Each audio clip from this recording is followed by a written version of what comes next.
Assalamualaikum warahmatullahi wabarakatuh. Salam sejahtera, salam nadi ilmu, amalan membaca. Segar mawar dalam jambangan, jadi hiasan si anak dara. Pemanis kalam saya sembahkan, awal bismillah pembuka bicara. Terlebih dahulu, izinkan saya memperkenalkan diri. Nama diberi Nur Fatihah Syazwani binti Zamri. Saya merupakan murid tahun 5 yang menuntut ilmu di Sekolah Kebangsaan SK Setiawangsa. Kod sekolah saya WBA 0058. Pada masa lapang, saya gemar membaca buku. Setiap manusia mengimpikan keluarga bahagia, rumah selesa dan kehidupan harmoni. Namun, sejauh manakah kita mampu membina syurga dunia ini?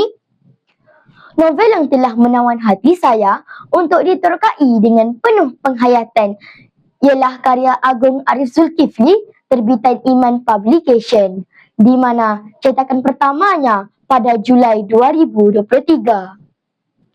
Novel yang berjudul Rumah Tak Mesti Bahagia memuatkan 316 halaman bercetak yang penuh dengan pengajaran dan nilai kemanusiaan yang mendalam. Sekilas pandang pada kulit novel ini, mungkin terlihat seolah-olah memaparkan gambaran keluarga yang bahagia.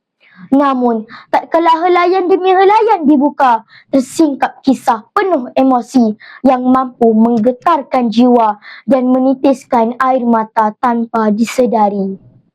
Novel ini mengisahkan tentang seorang lelaki yang bernama Ahmad Ain, iaitu pekerja di pusat jagaan warga emas yang dikenali sebagai Laman Harmoni.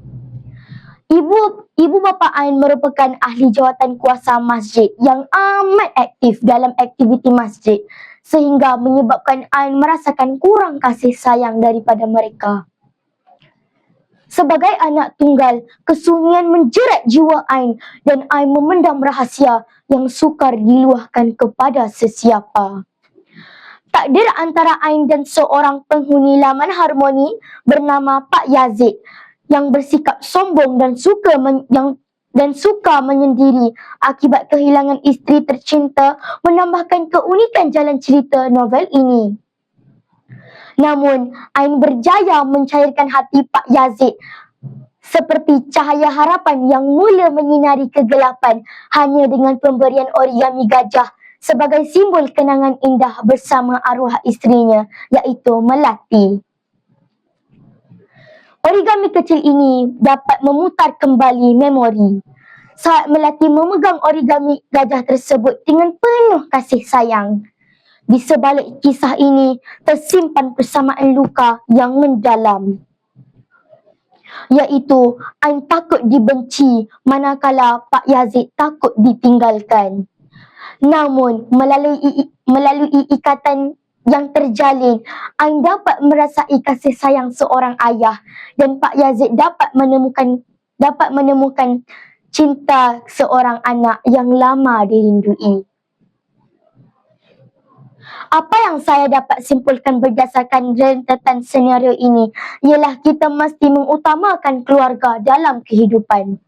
Keluarga bukan sahaja tempat berteduh, tetapi medan kasih sayang yang menjadi tonggak kebahagiaan sejati.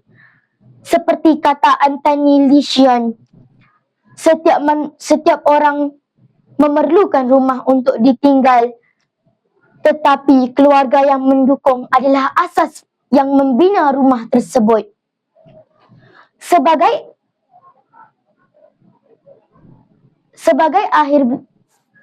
Sebagai penutup bicara, izinkan saya mengakhiri dengan serangkap pantun.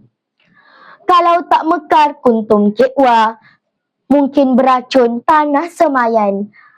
Andai terlanggar batas bicara, jemari disusun pohon kemaafan. Sekian, wabillahi taufiq wal hidayah. Wassalamualaikum warahmatullahi wabarakatuh.